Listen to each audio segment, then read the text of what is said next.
On March 14, 2017, Randall Satterwhite and his friend Joseph Timko decided they wanted to rob their drug dealer, Quentin Walker. The decision to rob Quentin would result in Joseph getting shot and killed. It's unclear exactly who the gunman was, but the police have both Randall and Quentin in custody, and they will begin by interviewing Randall. Before you and I go any further, am I under arrest? Not right now. Am I being charged with anything? Not right now. Therefore, I'm free to leave this building, correct? Yep. Okay, thank you. You can contact my attorney. I'll send you a card. I have nothing else to say. Sit down. I'm not under arrest. You are now. For what? You're the last person saw the guy alive. Under arrest for what? I drove him to his residence. Why did you take him to the hospital? I freaked out, dude. Okay, I'm not your dude. I'm under arrest. Okay. Sit down. Randall was immediately put in handcuffs and sent to jail. After spending the night in a holding cell, Randall was brought back to see if he would talk about what had happened. Can we talk about what happened yesterday without having to go through this? Yeah. Okay, so that's what we're here to talk about. I just want to establish one thing between you and I. Sure. You guys know that I didn't do this. Well, I don't know everything, but I want to learn more about. So, by you talking to me openly, and you can put some of the pieces of the puzzle together. That's what I want. I want to get a whole different perspective. Because at some point I got to go to a prosecutor and I got to tell them, hey, I need something for you to help yourself out. So you got to be able to openly talk with me and not hide anything, okay? Why don't we discuss how this all began? Your relationship with Joe. With Joe. How do you know Joe? I worked at the Metro PCS store underneath his apartment. Okay. How long have you known him? I met him like at the second or third day that I started working there, so 3 Couple months. Yeah. You've been to his house? Yeah, I've stayed at his house several times. You know his girlfriend? Yeah, Heidi. I know his sister Paula. Let's just so we're talking about the same person. What transpired yesterday when you guys were over at his home? I understand. Yeah, me and my girlfriend had stopped over there. We were gonna hang out. Your girlfriend, her name is Rayla? Rayla, yeah. Okay. We were all hanging out. So we were there hanging out, drinking. Everybody wanted to get high. You know what I'm saying? So me and Joe left to go get drugs. Who was at the apartment with you? Your girlfriend? Heidi and me and Joe. Okay. The four of us. So how did you end up going to get drugs? Do you make a phone call, or do you hit somebody up with a text, or how does that work? Yeah, I made a phone call. I called this guy that I bought drugs from a couple of times named Boss Man. All right, so you go over there. I understand you make a phone call to this dude. Yeah. Who was driving the car? I was driving. Okay. Joseph sitting in the front seat or back seat? Yeah, he was sitting in the front seat. Dude comes out, Joe gets out, gets in the back. What did this guy look like? Black guy. About how old? He's probably maybe early to mid-30s. What was the choice of drug you were going to buy? We were going to get heroin and crack. Okay. You pull up. Which way were you facing? Toward I was facing as if I would be going toward... Back toward Lorraine? Yeah. Okay. 85th or 41st, yeah. Whatever. Okay. You pull up along the curb. Joey gets out, gets in the back. Boss Man gets in the front. What transpires from there? Joey asks him if he had the stuff. The dude pulls it out, shows it to him. Joey puts it in his hand.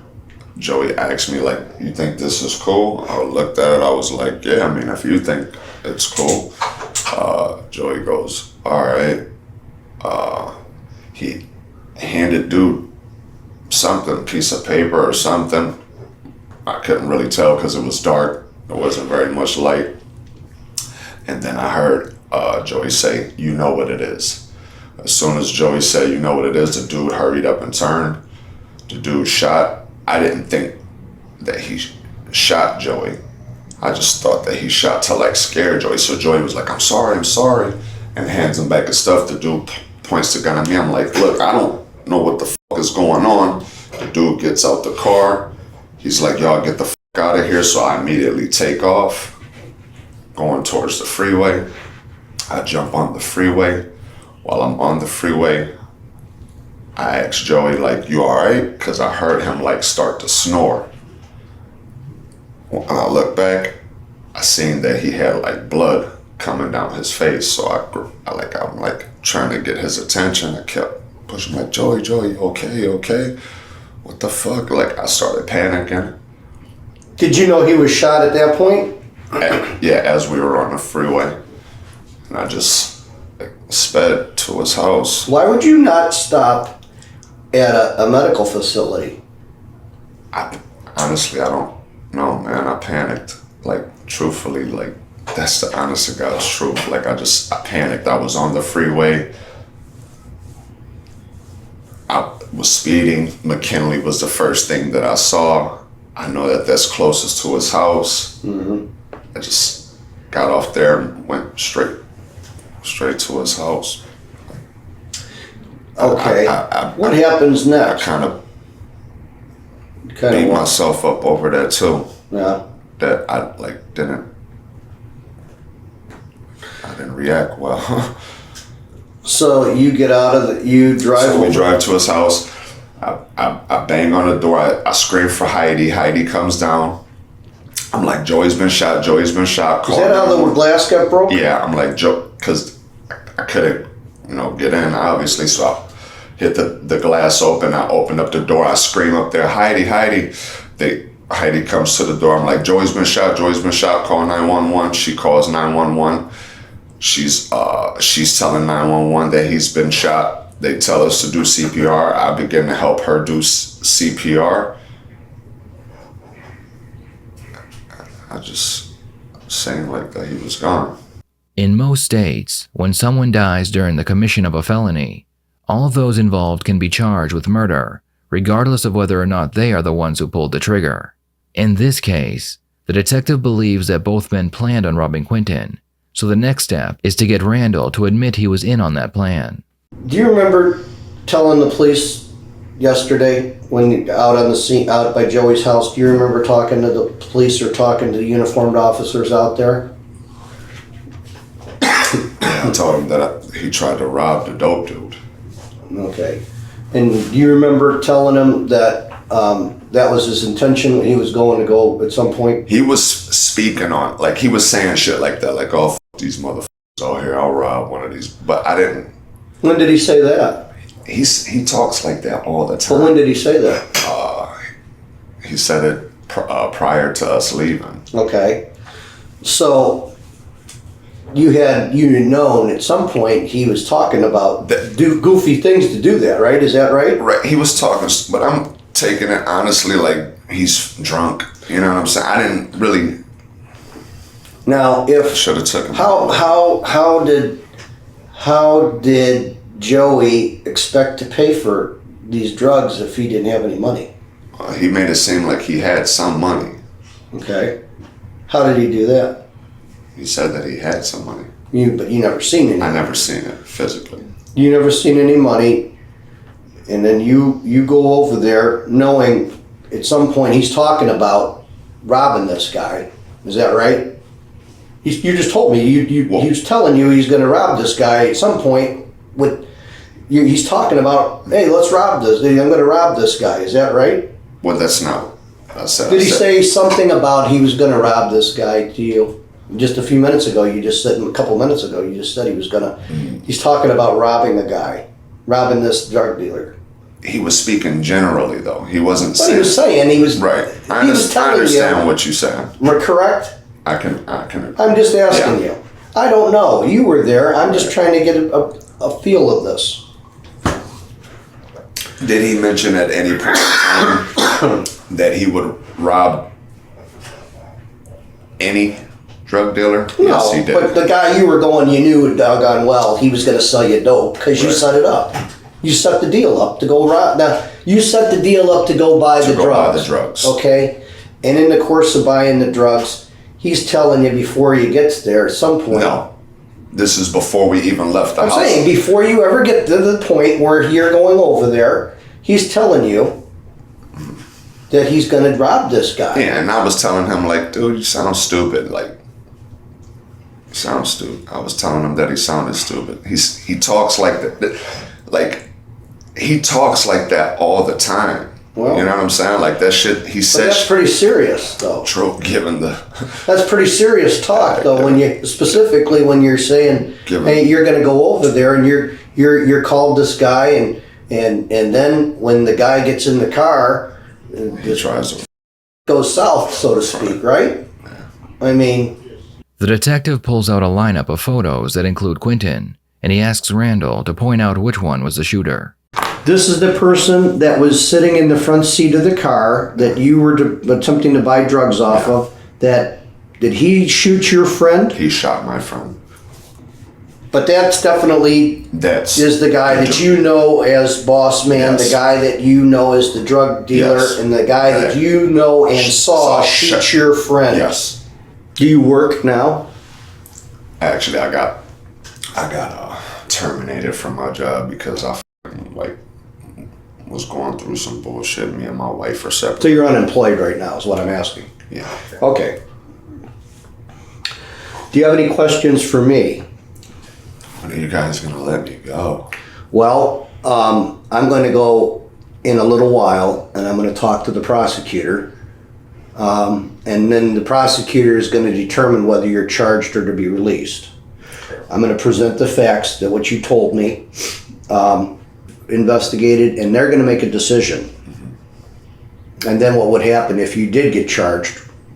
Well, why would I be Well- charged? What would I be charged for? Like, Well, you could be charged with aggravated murder. You could be charged with obstruction of justice because you had a hiccup with us earlier when we tried to talk to you. but why would I be charged with aggravated murder? I didn't Well, kill anyone. I understand, but that's what, if you have knowledge that somebody may commit a crime and you are there. I didn't know that dude would kill Joey. No. You're not listening to me. I'm trying to explain to you, Randy. Just relax. Just let me talk. Okay. If you have knowledge that somebody may go and commit a crime, not saying the bad guy did that you knew he was going to do it, but your buddy or anybody of that matter, and you're an accomplice, you could be charged as an accomplice because of his death. You actually were there and knew that he may have had committed a robbery, and his death resulted in that. You could be considered an accomplice under the elements of the way of the law works. Now, whether the prosecutor's going to go with that, I don't know, but that is an option. That's how that works. You know, I'm just letting you know. I'm not pulling any punches here. Right. You could be looking at some very serious charges. Randall was taken back to jail, and it was Quentin's turn to speak with the detective. Quentin had just been arrested on unrelated charges, so he was brought from the county jail and put into an interrogation room. Before I start getting into what we're really here for, first of all, I don't really care about what you got picked up for in Parma, okay? I'm not gonna talk about that at all. Are you willing to talk with us about things without an attorney present? You'll find out what this is all about, and What is this is about, though? well, right now you're at the homicide unit. Okay, this is the Cleveland Police Department homicide unit. We're investigating a murder, and It happened on Rocky River Drive. it happened over on Rocky River Drive. I don't know nothing about that. Okay. I don't. Are you willing to talk with us openly if we ask you questions without an attorney? Just if you don't know anything, you could say I don't know or whatever. But are you willing to talk with us? Yeah, I would rather have an attorney with me. You know what I'm saying? Because this seems like this is something serious. Okay. You think your DNA's that got turned up on Rocky River Drive, is it? You know, Do you have a problem with us taking your swabs? No. Okay. We're gonna advise you this, that after, at some point when you do get an attorney, I'm gonna give you my business card and my partner will give you his, and you have your lawyer contact us, okay? And then we can get to the bottom of what we're here for. Yeah. And you'll be represented by an attorney, and then you can feel free to answer or not answer any questions that in front of them, okay? All right? Quentin refuses to talk to the police without a lawyer, but he agrees to allow them to gather a sample of his DNA. You submit to this, that will make it easier. We can get this resolved probably quicker. And if you don't, that's your right. I will obtain a search warrant from a judge and I have him order it from you. Either way, we're gonna get it. Just speeds up the process. You said you weren't there, right? No, I don't have nothing. This could eliminate you from the whole. It could eliminate you from the whole investigation. Yeah, 'cause I That's don't why have we. nothing. That's why we take it. Yeah. That's all it is. It's non-painful. It takes like less than 10, 15 seconds. I ain't got nothing to hide about it, but I'm just saying, like, you talking homicide, I'd rather have a lawyer. Okay. I know better than that. Like, So my question to you, are you willing to allow us to take your DNA swabs here or not? yeah, come on, I know what you're doing. Sign right there and we'll get this done and we'll get you back. After giving the detectives his DNA, Quentin is brought back to jail. The next day, Quentin was arraigned on the original charges he had been arrested for, and after his court appearance, the police brought him back in for more questioning. Well, Mr. Walker, we're here again. I'm going to afford you the opportunity. This is your last shot before I go to the grand jury and present a case against you for the charges you were brought to court today for. But before I do that, I'm going to talk to you. See, do you want to speak with us? I need my attorney, Mark DeFranco, Mark DeFranco? to contact my attorney then. Okay, well, let me advise you of your rights first. Now, are you willing to talk to us about what happened regarding these charges? You don't even know what these charges are. I don't know nothing. All I know, I got charged today, and then it came up in my arraignment, and then they raised my bond in the case that I was already in here on. Mm-hmm. They raised the bond on that and said something about some murder charges. Now, I haven't talked to my family. I told my family to contact my attorney and let him know what these charges was and what the charges was just brought up on me. Well, do you want to talk to us if I present what we're here for? Maybe that might help you, and it may even help you later on if you tell me what happened, because I know a lot of the answers to the questions I'm going to ask you. But it might help you later on in court for something if you tell us why these happen. And, you know, sometimes bad things happen, and to good people. And people could be defending themselves for whatever reason. They could be, I'm just, throwing ideas out there. Do you understand? But I only have one version of what happened. And Detective Wharton and I would like to hear your version of what happened so I can get a complete picture, because what's going to happen here is within the next week or so, I'm going to present these facts to the grand jury. But I'm only going to be able to tell them one side of the story. There's always two sides to everything. You agree? Yes, it is definitely. Yeah. There's your version, there's somebody else's version, and then there's what we know based on everything. So what I would like to do is be able to present a complete factual basis of my case with what you're telling me happened and what I already know and what somebody else told me happened. But that's firmly up to you. I'm not forcing you to do anything you don't want to do. I was already advised by the attorney earlier to don't say nothing to nobody about anything. Okay. If so- anybody came and asked me any question, don't say nothing. Talk to my lawyer, and then. So you're telling us that you don't want to talk to us without your lawyer? Is that what I'm understanding? Yes. I had to talk to my lawyer and see what he's talking about. I don't. Well, he knows nothing about this, I can guarantee you, because Well, Nothing has he- been disclosed to him. Well, I'm pretty sure he should be knowing something, and I'm pretty He sure won't will know be- until several weeks down the road. I guarantee that. Because he won't be present at the grand jury hearing. You won't be present at the grand jury hearing. It'll be myself, a prosecutor, and a bunch of jurors. Okay? So your attorney has no idea, other than what the arrest warrant, the facts on what I put on there are very limited on the arrest warrant, why you're being charged. He has no knowledge. I can guarantee that. I've been doing this for a long time. I'm not lying to you. Pretty sure my lawyer will be here tomorrow.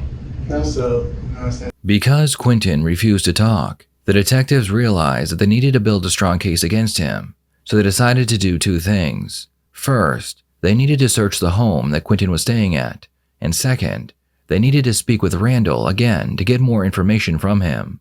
I understand that you're the leaseholder. Is that correct? Of the apartment. We want to go back there and we want to have your consent just to look around, make sure that nothing happened inside. I understand. Okay. You guys ain't gonna go in there and tearing up my stuff, are you? No, absolutely not. I mean, if you need to. Well, you're going to be present. No, we're not. Oh, we're I not. don't need to be there. No, I mean, if you'd like, you can be present. If you don't want to, that's fine. We'll make sure it's secured When are you guys trying to go over there? right now. Oh, okay. Well, we could follow That's you why- there, and I'll let you Yeah, in. that's exactly what. I don't need to stick around there, Oh. though. Well, we need the key to lock it up. No, if you can want. just lock the knob. Okay, That all would right, be good. fine. The police would search the home. However, they were unable to find the murder weapon. The detective realized that the only real way to secure a conviction was to have Randall testify against Quintin. The next day, Randall was put into an interrogation room and interviewed one more time. I'm here, I don't know if they explained to you, I'm here just to show you a photo spread. Photo spread. I'm not familiar with this case, but I have to read this off to you. It's like instructions in regards to showing photo spreads, okay? I am going to show you a group of photographs. This group of photographs may or may not contain a picture of the person who committed the crime now being investigated. All right? I do not know who the suspect is. Keep in mind that hairstyles, beards, and mustaches may be easily changed, right? When you have looked at all the photos, tell me whether or not you see any person you recognize. Do not tell any other witnesses that you have or have not identified anyone, okay? Cool? And here is the photo spread. Randall immediately points out Quintin in the lineup. Then he does his best to make himself appear like he is the victim. Hands are shaking. That's all right, relax. What's the name? Joseph Timko. Okay. Now here, print your name if you would. I'm sorry. No reason to apologize. I'm suffering a lot because of the circumstances that this guy and Timko did. And I'm suffering the consequence for being a victim and being around these people. Yeah. This guy killed my friend. Yeah, He killed my friend. I got you. It's never. And I gotta defend my innocence in that situation. Yeah. Take your time, okay? I know. I'm sorry, man. No. I'm just, this is a really stressful situation for me. I can only imagine. It seems like you probably have it involves a lot of things that just are total negative, okay? How sure are you this is Positive. him? Okay. Good enough. They'll be right. I told these guys from the beginning of this situation that I'd be more than willing to comply and Okay. identify him in court. Okay. Well, you know what? I don't know the circumstances, I apologize. but just and this is give probably a your recorded conversation, so let me just stop talking now. yeah. I'm sorry. Just give yourself a break. All right. Okay. Things will work out. All right. I know that they will. Right now, they seem. It's all doom and gloom. But just give yourself I a understand. chance, And, okay? and things. Whatever. I don't need to hear it. That's why I said let me stop talking. Absolutely. God's I'm with not me. into it. But really, No, God's really, with give me. yourself God's a with break. me. God's with me. Okay. Absolutely. God is with me. Yes, He is. Yes, he is. All right. Most So definitely. just give yourself a break, man. I see you picked the photograph, and that was our target that we were looking at. And you stated in your previous interview that You know him because you've purchased drugs from him about 5 or 6 times, is that right? So that's how you recognize him, and He's the guy that killed Joseph. he's the guy that shot your friend. All right, I mean, your helping is gonna go a long way. This is what we need to understand, Yeah. you and I. And I'm sure that this is recorded, and I don't mind making these statements without an attorney. Acknowledgement of intent is everything.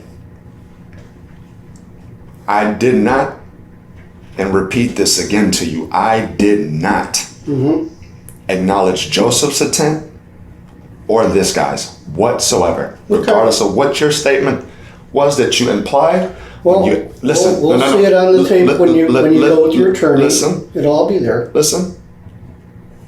When you asked me in the questioning, I repeated to you that I had never stated what you said.